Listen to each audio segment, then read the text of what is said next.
How's it going, everyone? This is Socrates with the Hyperwave channel. I am here today again by myself. Tyler remains overseas in a tricky time zone, and he's got very busy days scheduled while he's over there. So he's will be trying to make it, but looks like I might have to hold down the fort by myself, at least for another day or two. So hopefully you guys don't mind, but I'm very excited today to be taking a look at the Bitcoin charts as well as some smaller alts. I don't know why I said smaller. The larger cap alts is what we look at. And wow, who can believe what we have seen over the last 24 hours? This move has just been crazy. So without any further ado, let's go ahead and jump into some charts. And the very first thing that I wanted to take a look at is this hyperwave fractal that we are seeing on the 4-hour chart. This is something that has been popping up over and over again on multiple different time frames. And it's not necessarily something that Tyler is interested in trading because he is only concerned with higher time frames, specifically the weekly chart. But for me personally, this is something that I am very interested in myself. And for those who tuned in yesterday, you will know that I am still fully in my long position on Bitcoin because the stop loss that we set yesterday did not get triggered. So I am very happy about that, and will now be using this hyperwave fractal to help me to time an exit. We've already blown through my two major targets of 10,000 and 11.5. And now we just broke through another one at around this area, which we will go over shortly. So now we're in a point where I am deep into profit that is all unrealized, and I am wanting to be watching the charts like a hawk to try to time my exit as soon as I can without getting out while this thing still has some steam left in the tank. So taking a look at what we saw yesterday, I was feeling very uncomfortable about holding on to my position. I had just capitalized on a large loss on Litecoin, and I was deep into the profit on Bitcoin and Ethereum, more than enough to make up for the loss on Litecoin. So I wanted to make sure that I didn't let that slip through my fingers. After a big move like this, a sharp reversal can happen in the blink of an eye, and if you're not ready, then that unrealized profit can disappear just as fast, and that can cause a real problem, especially if you recently took a significant loss. So right here, we were consolidating or getting some reversal candles at major resistance. We had the resistance from horizontals, from these candles here, and from the 50% Fibonacci retracement. So a big confluence of horizontal resistance, and we were getting reversal candles, and this was on also a TD green 8, and we're also at trend resistance. So I was feeling very uncomfortable about not having capitalized on any of my profit. So what I wanted to do instead of exiting right then and there is use a very tight stop loss. I strongly prefer tight stop losses to just getting in and out right then and there. Because when I am incorrect, often I can maintain my exposure, and that is very much what happened here. I wanted out, and I wanted out of about 50 to 75% of my position. I set a stop for 75% of my position right below this wick. Seeing a wick come off of an MA is a very strong sign to me, and tells me that we should not fall back below that area if we are to continue trending upwards. Falling below that area would very much entail falling below that moving average and likely rolling it over. So for a number of reasons, I liked setting a stop loss here at about 11,049 when the price was at about 11,380 or so. So that risked a little bit of unrealized profit, but like I said, it was more than worth it to me, because if this doesn't get triggered, then the small amount of unrealized profit I was risking, about 2.5%, would be more than accounted for by I thought the move, if we did break through resistance, would be big and much bigger than 2.5%. So it's another area where I'm calculating risk versus reward. If this does get stopped out here, I got about 2.5% worse price than I could have here. But if it doesn't get stopped out and it goes 10% plus higher shortly thereafter, then that is a 5-to-1 or better risk reward ratio, and one that I very much prefer than just go ahead and exiting there at resistance, is using that tight stop loss. So that did absolutely work out like a charm. And now let's take a look at that next major area that I just said we broke through, and that is the 0.618. That's a very important Fibonacci level for me, and that is where I was looking for the next area of resistance after breaking through here, and it seems as though we just mashed right through it. Had a big close up here, very near the top of the candle, huge move right through that area. And now I would expect this to become support. I would not want to see the price retrace back below that, being that it is the 0.618 Fibonacci, and it looks like it's almost exactly a 50% retracement of this bullish Marubozu, or extended range candle. When you get an extended range candle, you do not want to see price retrace more than 50% of that, or else it's an indication of a reversal. That would be a dark cloud cover pattern. If this does retrace more than 50% of an extended range candle, that's a dark cloud cover 2 candlestick pattern, and one that I have found is awfully reliable for signaling reversals. Long story short is I would really expect this now to hold as support if we're going to continue on higher. So that could be an interesting spot to set a partial stop loss. What I am interested in myself is waiting on this phase 4 to break down.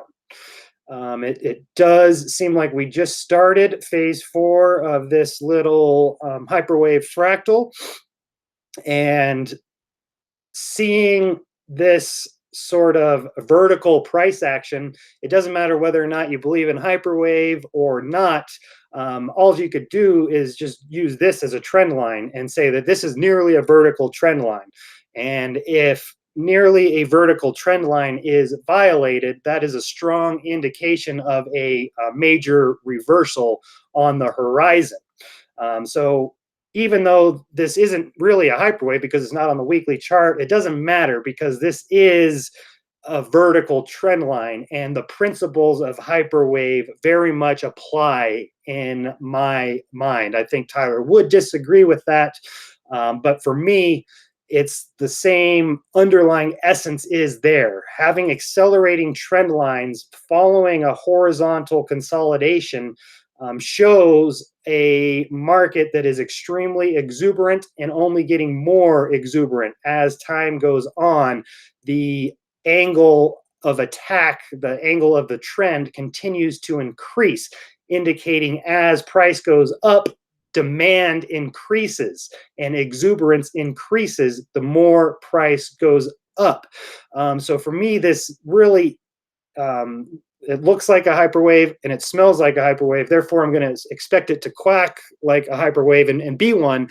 But I don't think Tyler would necessarily agree with that because he really is not paying much mind to timeframes under the weekly. I really do wish that we had Tyler on today because I am very interested to hear what he is thinking. I know he was very interested in buying if we were able to convincingly break through 10 and 11.5, I believe were his numbers. That he was very interested in buying if we were able to break through that area of resistance. So I was really hoping he could be on today to explain what his thoughts are, and if he did recommend any buys, and if not, why not. So this is a very interesting situation right here over the last 24 hours that I would really like to hear Tyler's input. But unfortunately, we can't always get what we want. So we'll just have to stick with my game plan and what's looking good to me, even if I think that it might be something Tyler disagrees with. And you all need to just be aware of that yourself, that this is, coming from me and not from the man himself. So I am very intrigued by this pattern, mainly because of this vertical trend line. Getting a vertical price movement like this is something that is very much an indication of the top of a parabolic move.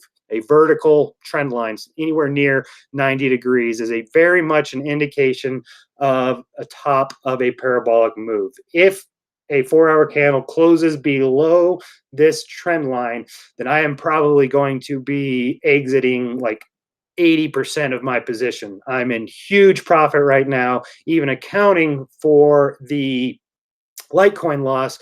My roll is up about 25 to 30% right now, and that's in Bitcoin. I have increased my Bitcoin position through a leverage long from this area by about 30% if I was to exit everything right now. So that is very appealing. Being up that much in a very short amount of time, not only is my Bitcoin up a lot, in terms of it's now worth almost twice as much as it was when I bought it, but now I have potentially about 30% more if I was to fully exit my leverage longs on BTC USD and ETH USD after accounting for the loss that we had to take on Litecoin. So that's something that is really appealing to me, and I really want to be taking that profit. I mean, it's sitting there staring me in the eye.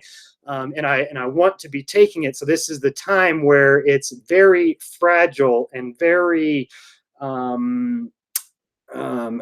very much of a balancing act, where I want to let this trend continue moving as long as it's got gas in the tank, and I also want to get out as soon as there is a very good indicator of a reversal. And for me, a 4-hour close below this trend line will be a very good indicator of a reversal. Even retracing 50% of this Marubozu, the last 4-hour candle, would be a very a significant indication of reversal, and one that I may want to take 25% off the table if that were to happen. So I'm never really looking to sell right up here as we're at the local highs. Instead, I'm waiting for a little development. I'm wanting to see more indication of a reversal before I'm getting out. Otherwise, I would have gotten out like back in here. So letting it continue in my favor as long as the momentum is insane and it looks as though it has some gas left in the tank. That is the balancing act that we're trying to figure out right now. And I think this 4-hour hyperwave fractal is the best tool for me personally, in terms of I'm comfortable holding on and risking some unrealized profit as long as we continue to close above this trend line. And as long as we do, then there is more room to the upside. The bottom line is we have really made it through the large majority of the resistance. There just is not much resistance left back up in this area. And you can intuitively figure that out. Oh, and Tyler might be able to join, so that would be excellent. Sending him a link real quick. So just a second. Uh, no, no, this is going to take more than a second because I don't even have my email pulled up just yet. So I appreciate you guys being patient. It will, of course, be worth your time. Like I said, this is a very interesting situation that I very much want to hear Tyler's thoughts. So I am sending him a link right now. And again, I appreciate you guys bearing with me. Okay. All right, link is on the way, and hopefully Tyler will be hopping on soon. Okay, looks like I'm still screen sharing and looking at, so basically I said there's very little resistance and there's multiple reasons why you can come to that conclusion.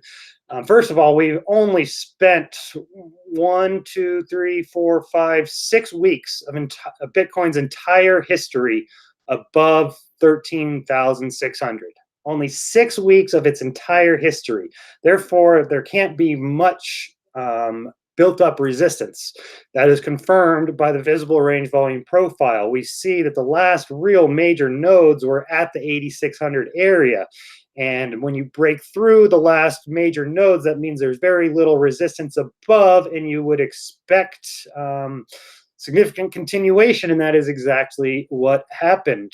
So that is to say that if we are able to support above that phase 4 line that I have drawn on the 4-hour chart, there's a lot of room potentially left in this move.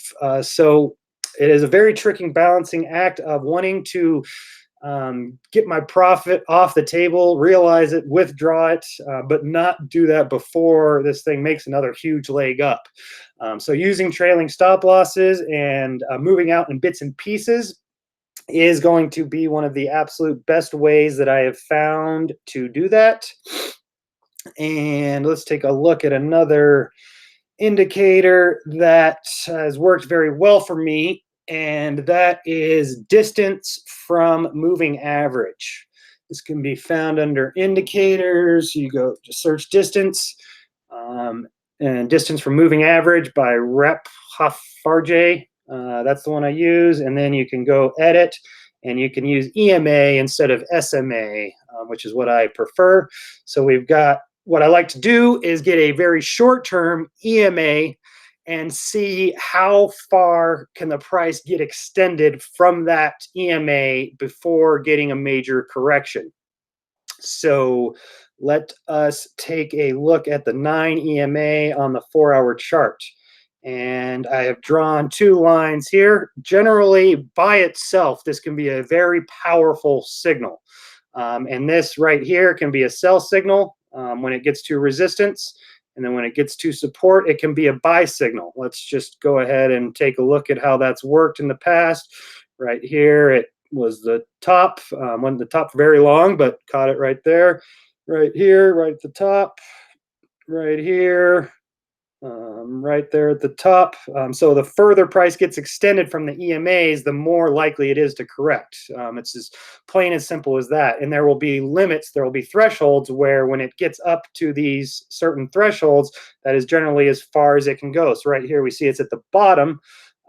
So this would be actually a buy signal. This is distance. It doesn't matter if it's above or below. So that's one area where you would have to look at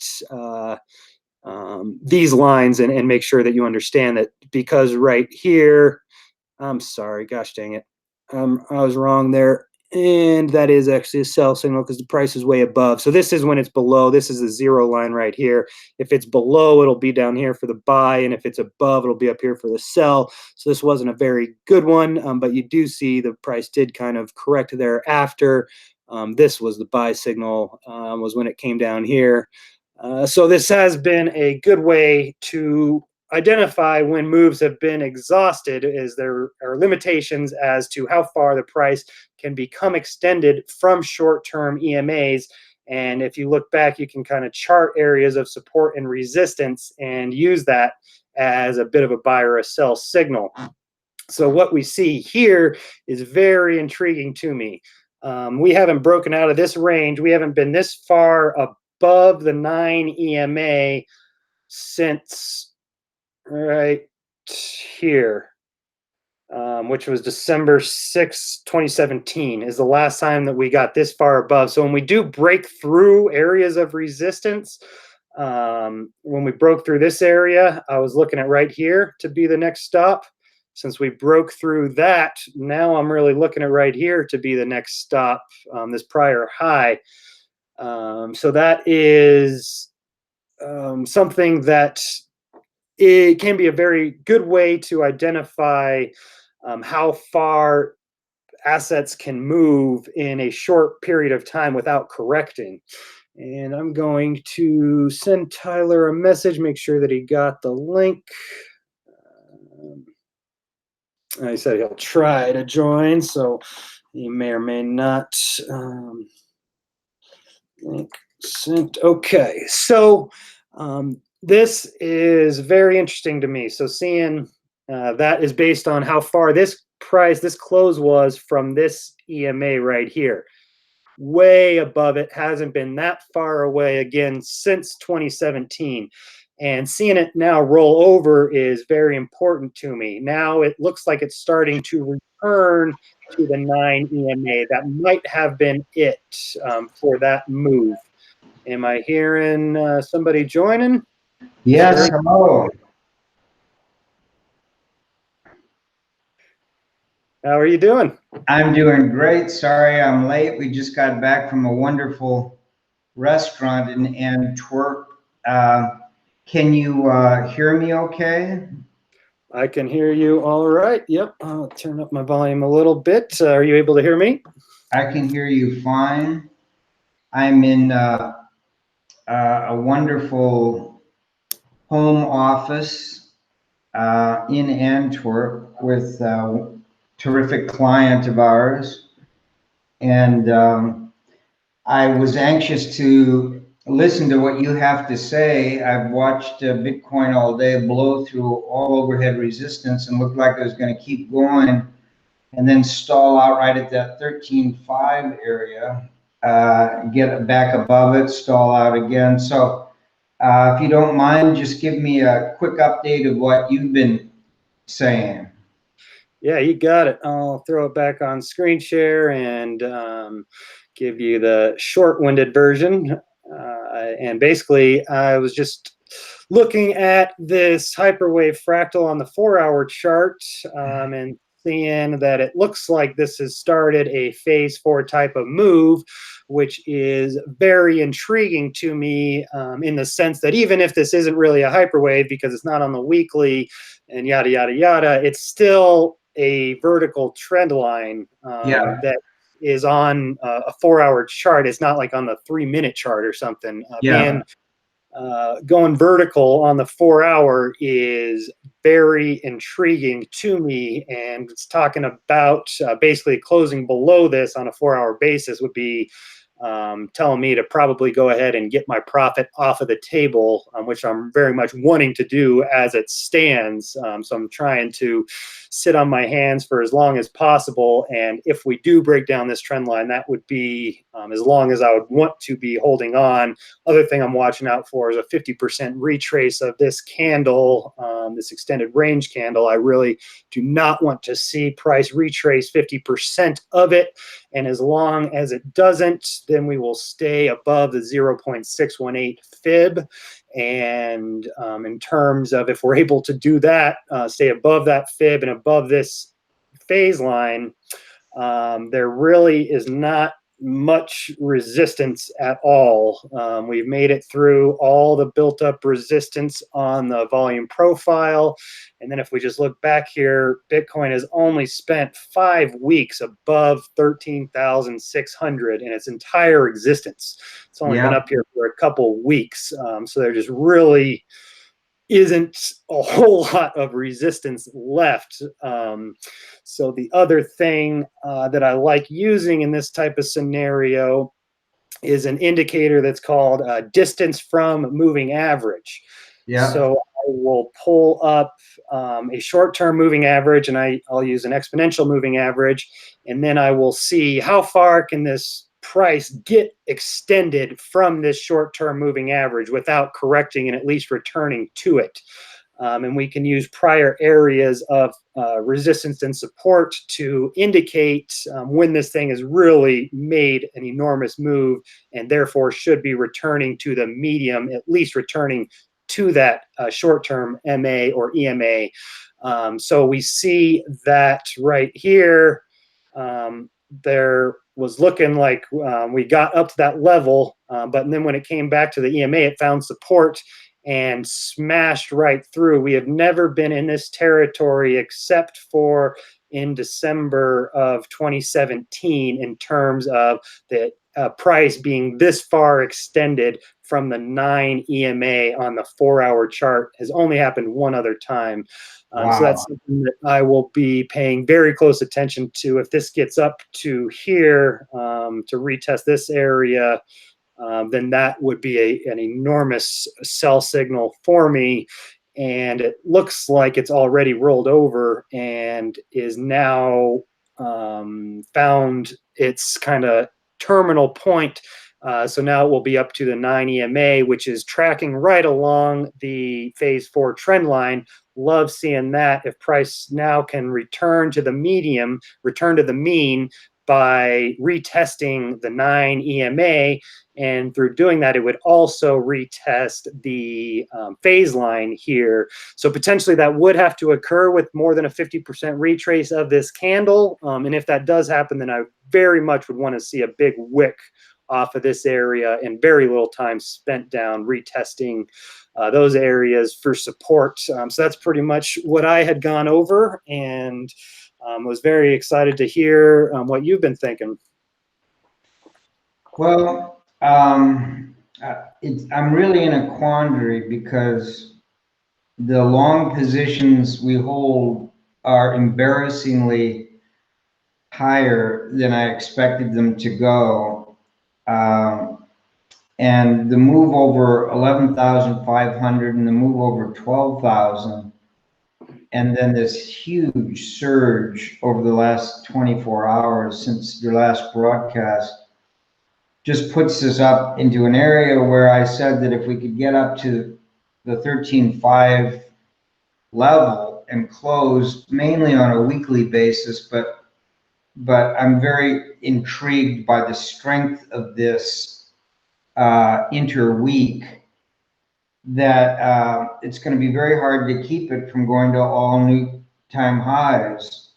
I have made the decision not to sell the positions we have, but to buy more. But my buy points are so far below price action now, the possibility of getting them filled is sort of a distant memory. Now that can reverse in a heartbeat, and we can find ourselves back in the 10 to 11,000 area in moments.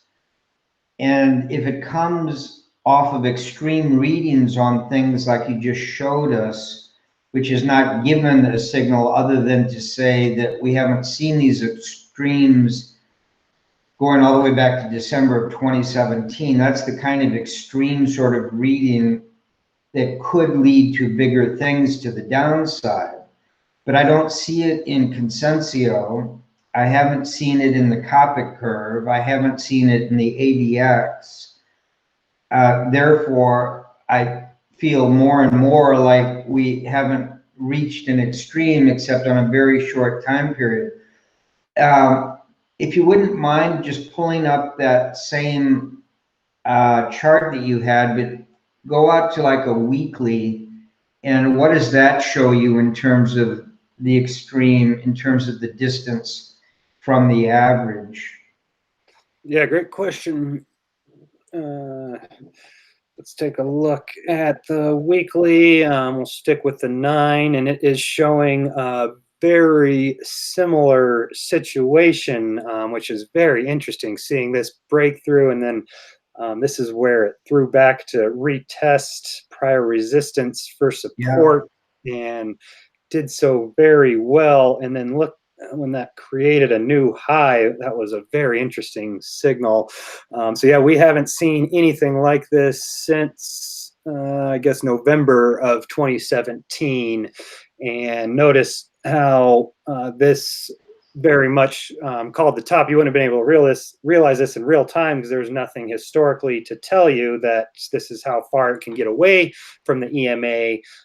But it is interesting to note that price topped exactly at the farthest it had ever been from the EMA and didn't necessarily bottom. And this is just another example of why I just wasn't seeing this as a bottom or capitulation. Like this is capitulation to me. This wick and this extreme from the farthest we've been from the moving average. That looks great.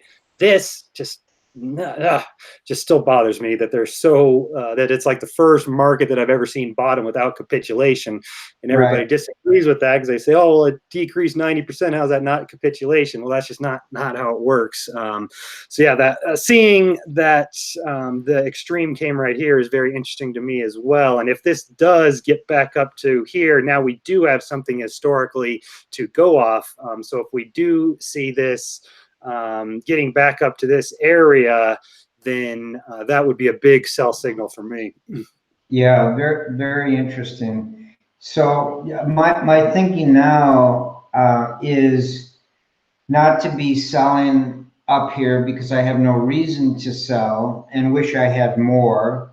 Number two is probably moving my buy points higher than they are right now, but I'm not in a rush to do that. And I'll give it another day or another couple of days or even the next weekly close to see how long it takes, if any amount of time, to absorb all of these gains without any sort of a correction, which we still have not seen other than sideways corrections.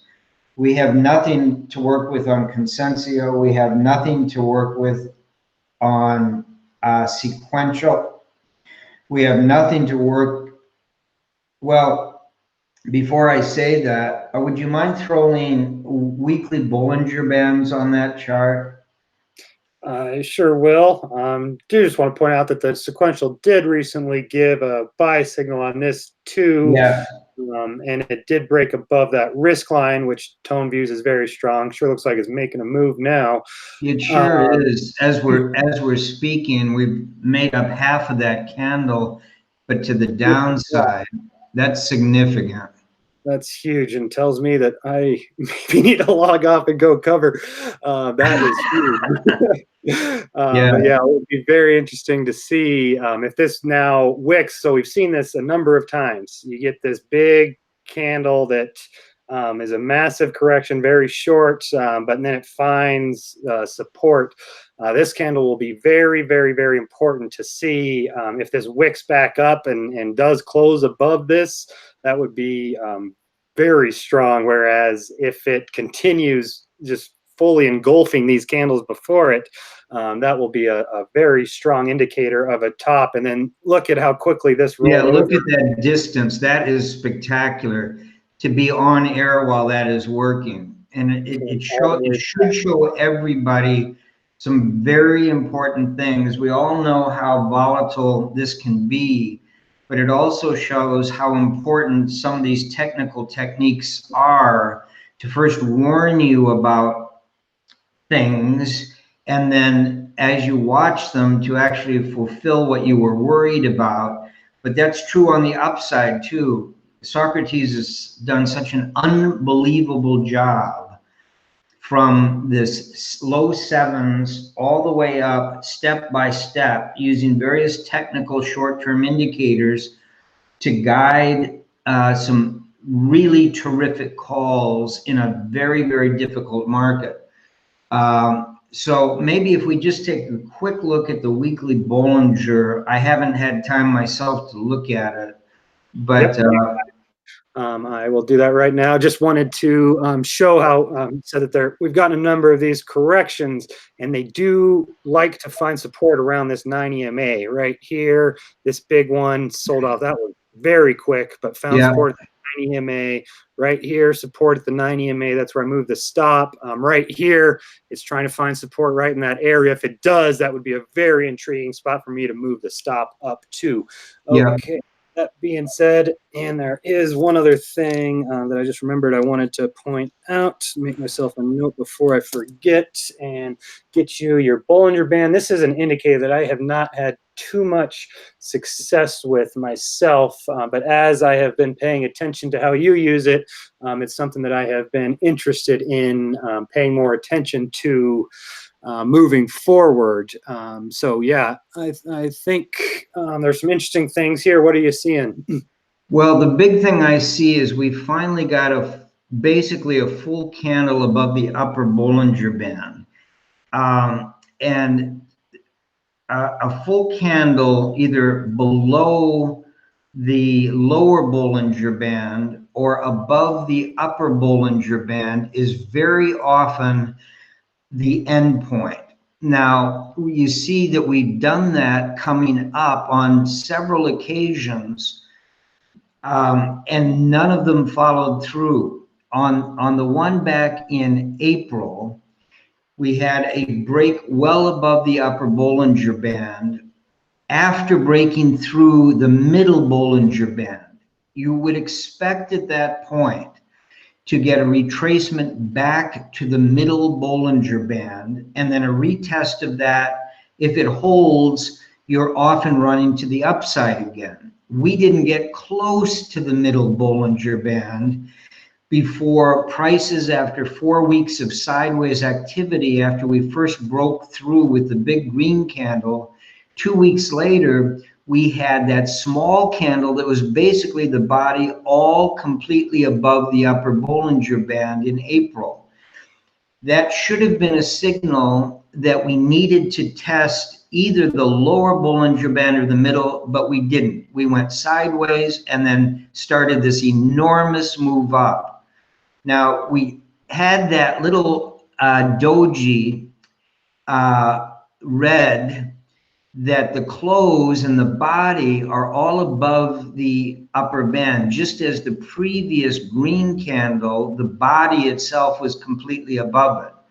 And what happened is a big negative reaction in the red candle down. However, no follow through down to the middle until we go all the way back up to this week's candle that is attempting to signal something wicked this way comes. So far, just in the last 10 or 15 minutes, by dropping all the way from the top of the wick down through the middle of the wick, and now it's struggling to give us a signal which way it wants to go. But there's nothing here at this point until the end of the week to tell us exactly what's going to happen. The action I am seeing and the description that Socrates gave about some of these other indicators he's using on a 240-minute chart leads me to believe that I would prefer stepping aside of some positions here. I'm not interested at all of buying into this. And I know a lot of people disagree with that. And I am going to wait to see how this 4-hour closes and where it is relative to other things. And then I'm going to take a look. This is the weekly, but I want to see where the 4-hour closes and then the daily closes. And I might change my mind about moving the stops. I might keep the stops or my buy points, my limit buys, which run from 8,500 down to 7,500 with an average price of 8,000. I would like to buy significant amounts of Bitcoin in that range. But I might have to move those up depending on how this candle closes. Very interesting, indeed. So one other thing I wanted to bring up, we'll need a bit of a longer term chart here. is monthly parabolic SAR. Great. That'll be interesting. And make that a little bit bigger so everybody can see. Okay, so we just broke the monthly SAR. Wow. Just happened back as we broke through 10,000 or so, Yeah. which is a very important indicator to me. Let's look at the last time we broke a monthly SAR to the upside. It was down around 600 bucks, following the bottom. And the last time we broke it to the downside was up here around 10,000 bucks. So if you're just using the parabolic monthly SAR to trade Bitcoin, your last entry was going to be about 682 and your exit was up around 10,000 or so. And now your long entry is re-entered right around the 10,000 or so area. So this is a very powerful tool just in and of itself to use to identify long-term trends and as well as entries. So this is something that I find very intriguing in the sense that we just had my, I'm hoping that I'm sharing the screen. I might not be. We just had my long-term trend turn bullish with the weekly close above the Ichimoku cloud. And what price did that happen at? 10,828. And the monthly SAR gets broken at about the same time, a little bit before. So right in here, you had a monthly SAR break, a weekly close above the cloud, and you had also a green 2 above a green 1 on the weekly TD sequential. So even though it had moved in a big way, it had just started showing long-term buy signals, which all of those indicators were showing them right at the same price that Tyler was telling us that he was interested in looking at adding, and below that was kind of his no man territory. So I find it fascinating when multiple indicators are lining up on a long-term basis. We also saw the monthly MACD just turn bullish. So even though we've made a big move, there are a lot of good indicators saying that this is only the start. So here we see the MACD just had the histogram turn positive, bullish cross here.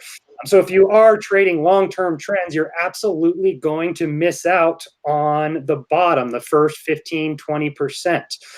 This increased almost 300% from the bottom. And it sounds weird to say that that's only 15% of the move, but I fully believe that. If this really is the next bull market, then this is absolutely still the first 15 to 20% of the move. And if you're focused on long-term trends and always trading with the trend, then you're going to have to wait for the trend to reverse. And for that to happen, you're going to have significant price appreciation to reverse the trend and get these long-term entry signals.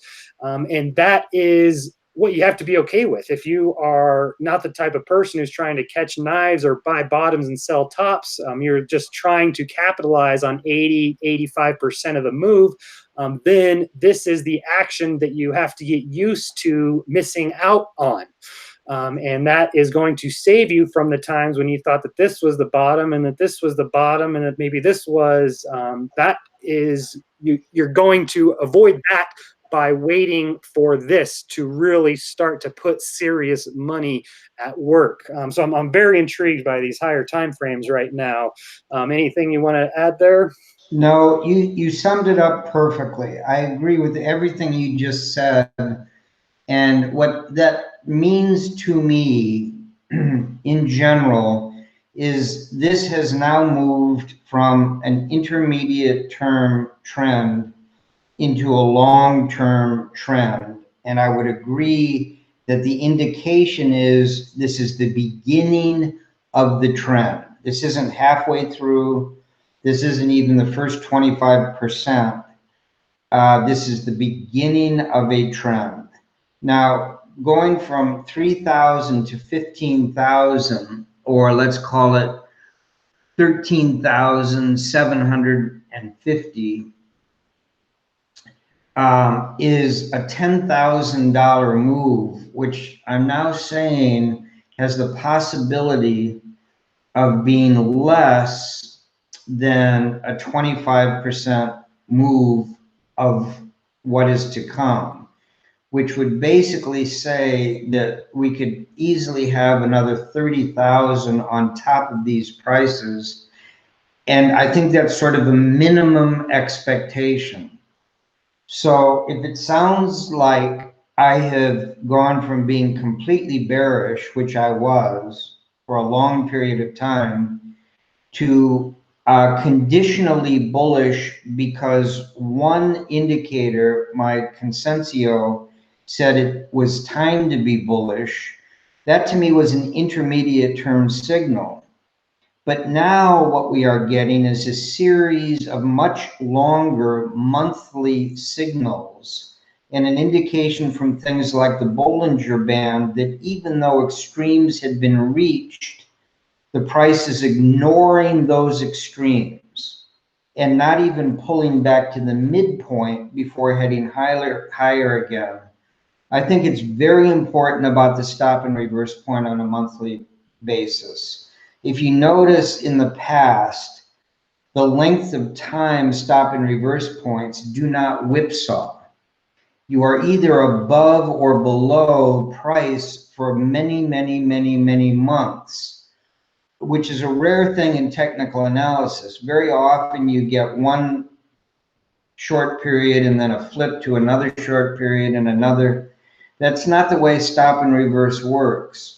And the fact that we have now posted our first stop and reverse point below the prices of a move from 3,000 to 13,000 is very, very significant. I would also agree with Socrates that that first green histogram we've seen in a very long time, standing on its own, needs to be taken into consideration.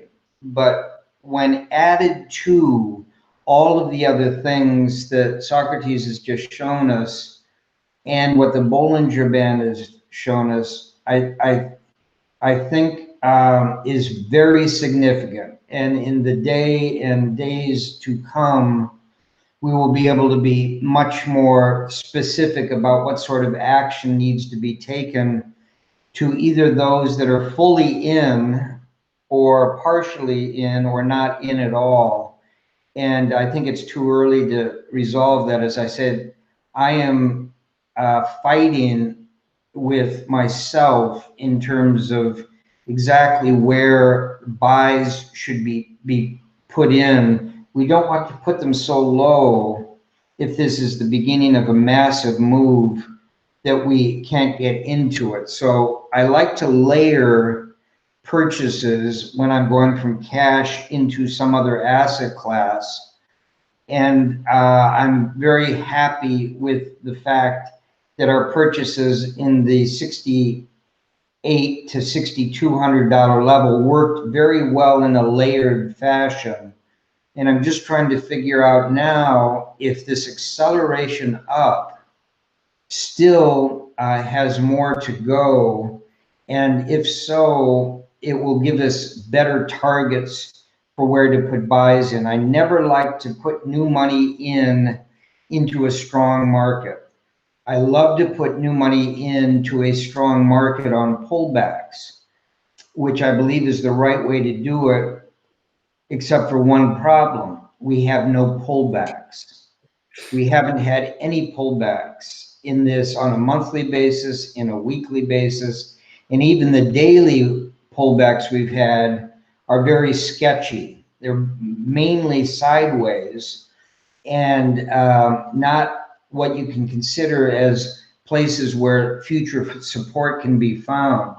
The last one we had was in that 8,700 to 9,000 range, and nothing since then. That's why I've picked the 8,500 to $7,500 range is a place I'd love to get in. But look at on this daily chart where the stop and reverse points are. They're all the way up already, well beyond those points where the support and resistance were taking place at the 9,000 level. So the only way to get down there from the levels we have now reached is to break down through that stop and reverse point. Now, on a daily basis, you can do it. Take a look at the reversals that we've had since the bottom. There have been about 8 where you go for a period of time with strong stop and reverses above and below the price, but they keep flipping. So it's possible for us to drop down from current levels, take out the stop and reverse, get down to the 8,500 to 9,000 level where we might be able to make some good purchases. It's simply too early to make that call. Notice on the bottom where you're looking at the MACDs that we are now very overextended on a daily basis compared to the previous 3 or 4 positive cycles from the low on a daily basis. So this might be an area where finally we get some sort of rest, and there's no reason to chase anything ever. There's always another chance coming. You might have to pay up for it. And if you're not in it at all, you could very well be forgiven for getting your feet wet at higher prices than I think are reasonable from everything that Socrates and I've just said. At some point, tone is going to be 100% correct. We just don't know from what height these major corrections will come from. Every major move that Bitcoin has made, up or down, has got corrections in the opposite direction that are significant. We have not had that so far. It is coming. Maybe this is the beginning of it here at the final $13,500 level, which is, to me, and I've been saying it for a long time, the last area that I'm worried about before we go to all new time highs over 20,000. But that doesn't mean we can't run into some sort of a pullback before that occurs. Tomorrow's vlog and the day after that and through the weekend on Sunday, I think are going to be very important. I would absolutely agree. Will be very important indeed. One thing that I can share for individuals who don't have any exposure at all and are really starting to feel anxious about getting totally left behind. I did make a recent post on TradingView. It's titled something along the lines of Advanced Dollar Cost Averaging Strategies. And I talk about how I like to use a combination of dollar cost averaging and dip buying in order to mainly relieve any psychological anxiety that I feel. It's a really good way for me to sidestep the anxiety that occurs when there is no dip coming, and that's what you're waiting for. So like Tyler said, I fully agree that buying pullbacks in bull markets is the way to do it. But what happens when you're waiting to buy pullbacks at 5,000 down to 42? It never comes. Then you're waiting for a pullback at 62. It never comes. Then you're waiting for a pullback to 94. It never comes. Now you can be getting really, really anxious and frustrated and feeling like you're totally getting left behind. So for me, I like being extremely patient with my dip buying. If there is a dip that isn't returning to the 200 EMA and giving me a buying signal, then I'm staying away. And to help me to relieve my psychological anxiety, I am complementing my dip buying with a dollar cost averaging strategy. Maybe 25, 30% of X that I want to enter will be set aside for dollar cost averaging, such that if I totally screw up my dip buying approach, like I almost did here, anybody that remembers this show, I bought here and said that I didn't want to because I really thought this was going to continue down further. So if I just made a couple bad decisions and I totally screwed that up, well, at least I've got the kind of hedge of dollar cost averaging. So that's something that I am a big proponent of, is doing both in order to help yourself be patient for waiting on dips that seem like they are never coming. And one of the real basic things that I outline for dollar cost averaging is doing it on a daily basis. Figure out, so say that the X that you have to enter is 10,000, so you're going to set aside $2,500 to dollar cost average, and then figure out at what point you want to be fully entered, say in 100 days. So in 100 days from now, I want to be fully entered with this amount that I'm dollar cost averaging. So you determine how much do I need to enter on a daily basis to make sure that it's fully entered in 100 days. And that is a very powerful technique that sounds quite simple, but it's a lot easier said than done. You'll notice on days like these days, when the price is pulling back and you're ready to do a daily buy, you're going to be thinking, why don't I wait a little more? It's going to keep coming. I can buy it down here and get even more Bitcoin. Just going through that process of buying on a daily basis, I recommend in the post to keep a journal of what you're feeling, what emotions that you're going through. Are you really excited to buy here? Are you wanting to buy more? Are you wanting to buy less? Are you wanting to not buy at all? Notice what emotions you're feeling as you're inputting those orders, and then use that to help you kind of stay one step ahead of the market. And once you can realize how your emotions have been controlling your decision-making process, then you can start to stay one step ahead of that. And keeping a sort of journal and doing daily buys is a great way to do that. And like Tyler and I said, we both believe this is very, very early on in the trend. The last one went from an all-time high of around 1,100 up to 20,000, about a 20x move from the prior all-time high. There's very good reason to believe that we could get some sort of move like that. And if that is the case, then this is very much the beginning. And if you're completely on the sidelines, then I would definitely recommend to consider some sort of dollar cost averaging strategy to complement a dip buying approach. And one other rant that I will go on before closing off the day, I'll try to keep it as brief as possible, is just how important it is not to make any emotional decisions and not to make any not to make any knee-jerk reactions. Don't let the market control your decision-making process. As this candle was coming about, it was kind of scaring me, and you might have heard me say, like, wow, I might need to log off and go cover my positions. That was absolutely incorrect. I should never be making a decision based on something that just happened in the last 10, 15 minutes. That is absolutely not how you want to trade. You've only got two decisions to make: your entry and your exit. And if you do either one based on emotion, then you're leaving money on the table, or you're going to cost yourself significantly. So I think this is really important to see when something like this out of nowhere happens very unexpectedly. How do you think through it, and how do you react? And you're watching all this profit that I was so excited about an hour ago looks like it could be disappearing right in front of my eyes. And what do I do? It's very, very important to take a deep breath and have a process. Have something that you know you can wait for. Like for me, it might be a 4-hour close. Just waiting the next 3 hours, regardless of how far this thing can pull back. That may be what you need to do. You have to have something in place such that when something unexpected happens, you know how to react. And for me, I really like zooming in. and seeing what my EMAs are looking like on a shorter time frame. And this is often what will happen will be that actually this is a buying opportunity based on shorter time frames, and I don't want to be freaking out and panic closing, even if I am in profit.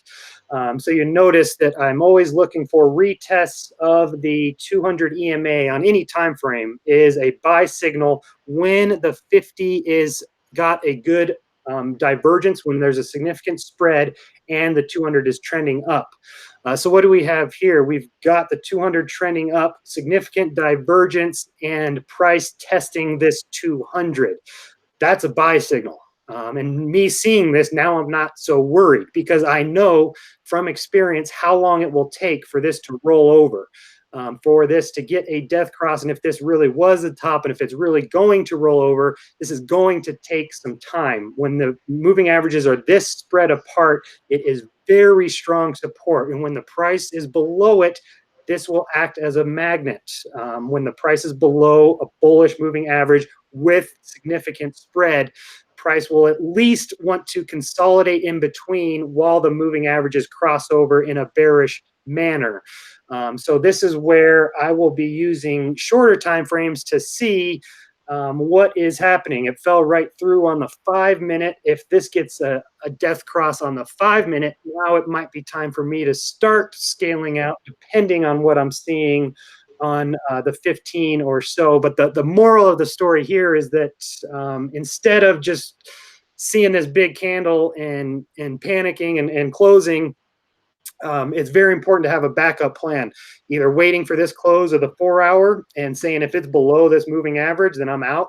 And if it's above, I'm holding on, or using shorter time frames to say as long as this 15-minute is in a bullish crossover, then I want to be holding on to this position.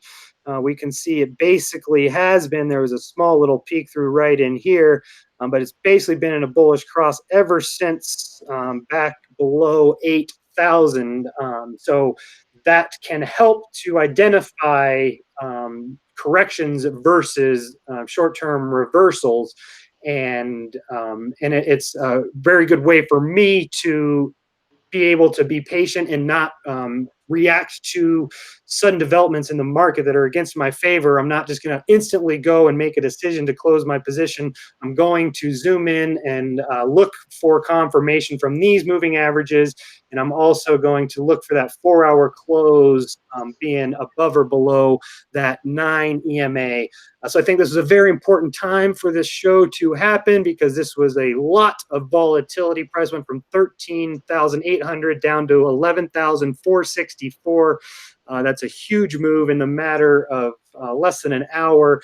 And walking through my thought process of how to work your way through this sort of situation, I think is very important because there are going to be a lot of these squeeze type of situations in Bitcoin, a lot of these major moves in short periods of time. And it's very important that you're not the one who is panic selling at the bottom right before it has the next big move. Because that, I mean, the bottom line is if you're waiting to buy a dip, that was a dip. That was, I'm just going to calculate the percentage real quick and then I will be over with my rant. But that was about a 17% dip.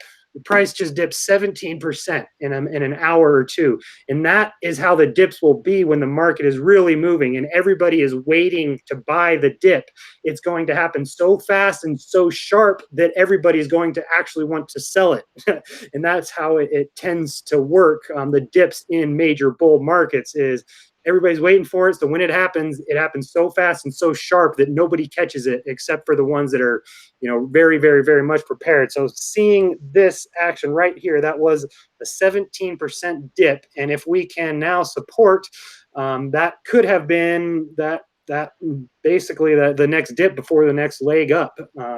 So that is the end of what I'm wanting to talk about. Anything you wanted to add, Tyler? No, other than to say that it's all very great advice. And as a corollary to what you just heard in terms of dollar cost averaging, as a method not to make money or to save money, but to change your psychological profile during periods of time. One other way is to adjust the size of your positions. Some people can handle very large positions in very volatile markets, and other people can't. And if you're one of those who isn't sure what to do when a big move is taking place, either in your favor or against you, just consider taking a smaller position and wait for the next big move up or big down to see how you personally react to it. What you want to do under all circumstances is have a plan before things happen, to put buy points in before you get a spike down so quickly that you don't have time to buy on the dip. You have to be there before it happens. And as prices go higher, you need to adjust those, which is what I'm considering right now doing. It is considering where I want my buy points to be after the smoke clears from this field of battle, and we can see a little clearer what actually happened, not only on all the technical indicators, but just on the price itself. What does the candle actually look like?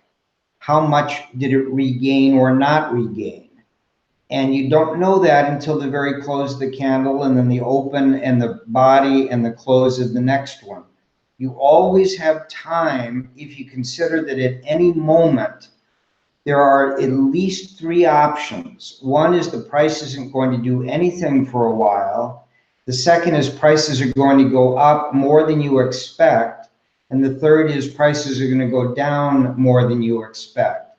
And in those three scenarios, at any moment in time when you're moving money, you need to know what you are going to do with each of those variations and take action for that before it occurs. Now you can go to sleep, everything is set up, wake up the next morning and see what happened. You already know that if 1, 2, or 3 happens, what the result is. You don't have to make a snap decision based on this violent movement. Excellent. I absolutely couldn't agree more. And I do think that position sizing is probably something that we should go over a little bit more in the future, and is something that is extremely important, in my opinion, maybe one of the most important factors and one of the most underutilized factors by many people is position sizing. And just think of it like this. There's two reasons why it's important. The psychological aspect, as well as the opportunity to profit. And so think about blackjack and how it is a game where you are a dog. You're giving up an edge of 1 or 2%. So you're 48, 49% if you're playing very well, unless you know how to adjust your bets properly. Just through changing your bet sizing can you be able to gain an edge from blackjack. You can turn the odds from giving up 1% to getting 1% in your favor. And all you're doing is adjusting the position sizing, adjusting the bet sizing. So earlier I did say that there's two things, two decisions. There's the buy and the sell, and you can't really do either based on emotion. There's really three, and the third is the position sizing. And determining the position size is going to be the third decision that you make. And for those who are inexperienced or are trying to gain experience or trying to learn how to beat the market, I could not recommend heavily enough to start extremely small. If you've got $200 to your name, then start with $5 roll on BitMEX using limit orders where you get paid to provide liquidity. Use such a small amount that you do not care if you win or lose. Then you can cut through all of the emotion and instantly get right down to what matters and what's important. And that's exactly what I did multiple times. When I wanted to start trading on leverage in crypto, there was a lot of reasons why I felt like I shouldn't do that, but enough good reasons why I wanted to try it out. And I decided that I would take 1/100th of my bankroll and put it into a margin account, and I would never increase that exposure until I 10x that account, proving to myself that I was able to handle the emotions associated with trading crypto on margin. And I knew that if I lost that 1%, it just wouldn't matter. It wouldn't affect me at all. And I could do it a couple times. And if I was unable to figure this out, then so be it. I'm going back to what I knew how to do. So figuring out where your emotions are really affecting you is going to, in large part, be based on where you are potentially exposing too much risk, where you're betting too much, or you using too wide of a stop loss, or too much leverage. That is 9 times out of 10 what is going to cause you to make emotional decisions about your position. And if you're able to cut through those emotions and just focus on making the right decisions opposed to making a whole bunch of money, then you can put yourself on a path to consistently beating the market. And it's my opinion that the best way to do that is by trading a non-zero sum amount of money that it's not play money, but it's money that you can absolutely lose, and lose multiple times without it really scathing you at all. So I couldn't recommend that strongly enough, especially for those who feel like there's a little bit too much emotions in their trading. Just decrease the position size and watch how those emotions go away. And then the real challenge will be the discipline to keep that position size down. The emotions will be telling you that you really want a bigger position here. So that is the end of my last rant for the day. So I'm sure glad that Tyler was able to join us. I'm sure glad that Bitcoin is continuing to smash right through important levels of resistance. And I hope that you will have a great rest of your trip and be able to join us while you're out there. Terrific. I hope I can. I'm almost sure that I can. We'll see how it all goes. But thank you very much. Doing a great job. I might not have to come back for a long time if you keep doing so well. But this was a very important one. And I had no idea that the movement was going quite the way it was until dinner tonight. We were out with friends, and I happened to look at where the price was, so I wanted to get back and see if I could make the vlog with Socrates and hear his wisdom. So thank you very much, and thank you, everybody. All right. We will look forward to chatting with you all tomorrow. Have a great rest of your day, and enjoy your time in, remind me where you are in Belgium? Antwerp. Antwerp. And in a couple of days, I'll be headed up to Amsterdam. Excellent. Well, you have a good rest of your night, and we'll plan on hoping to see you tomorrow. Okay, terrific. Thanks so much.